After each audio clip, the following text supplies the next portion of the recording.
Visakha mayor Golagani Hari Venkata కుమారిపై అవిశ్వాస తీర్మానం షురూ అయింది. 4 ఏళ్ల ఆమె పాలన తర్వాత మేయర్ కుర్చీలో కూటమి నేతలు కూర్చునేందుకు తహతహలాడుతున్నారు. అందులో భాగంగా తమకు పూర్తి మెజారిటీ ఉందంటూ Visakha collector GVMC in charge commissioner doctor M N Harindra ప్రసాద్కు శనివారం సాయంత్రం వినతినిచ్చారు.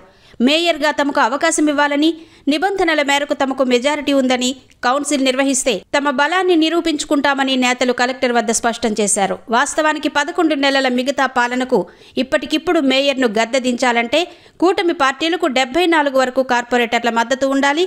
గత ఎన్నికల్లో టీడీపీ నుంచి 29 మంది కార్పొరేటర్లు గెలుపొందిన విషయం తెలిసిందే. ఇటీవల జరిగిన పలు రాజకీయ పరిణామాల నేపథ్యంలో పలువురు వైసీపీ కార్పొరేటర్లు ఇతర పార్టీల్లో చేరారు. కౌన్సిల్లో 2/3 వంతు మెజారిటీ చూపించి మేయర్ పీఠంపై కూర్చునేందుకు కూటమి నేతలు సిద్ధమయ్యారు. అన్ని సవ్యంగా జరిగితే కార్పొరేటర్ పీలా శ్రీనివాసరావు కొత్త మేయర్ అవుతారని, అయితే అందుకు చాలా తతంగమే ఉందని కూడా గుర్తు చేస్తున్నారు. ఈ నెల 28న బడ్జెట్ సమావేశం నిర్వహించేందుకు జీవీఎంసీ అధికారులు రంగం సిద్ధం చేశారు. వచ్చే ఏడాదికి రూపాయి ఖర్చు చేయాలన్నా కౌన్సిల్లో ఇప్పుడు ఆమోదం పొందాల్సిందే. సుమారు 4,550 కోట్ల బడ్జెట్ నేపథ్యంలో ఆమోదానికి ఇప్పటికే స్టాండింగ్ కౌన్సిల్ కూడా సిగ్నల్ ఇచ్చింది. ఈలోగా మేయర్ అవిశ్వాస తీర్మానం అంశం కూడా తెర మీదకు రావడంతో ఎప్పుడు ఏమవుతుందోనని అంతా ఎదురు చూస్తున్నారు.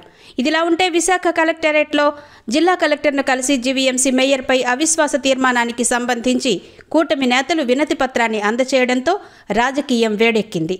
ఈ అవిశ్వాస తీర్మానాన్ని ఖచ్చితంగా నెగ్గుతామని కూటమి నేతలు చెబుతున్నారు. జీవీఎంసీ మేయర్ పీఠాన్ని కైవసం చేసుకుంటామని, విశాఖను అన్ని విధాలా అభివృద్ధి చేయడానికే అవిశ్వాస తీర్మానం పెట్టామని, అధికారం కోసం కాదన్నారు. కలెక్టర్కు వినతినిచ్చిన వారిలో ఎమ్మెల్యేలు వంశీకృష్ణ శ్రీనివాస్, పంచకర్ల రమేష్ బాబు సహా GVMC TDP floor leader Peela Srinivasarao, ఇతర కార్పొరేటర్లు ఉన్నారు.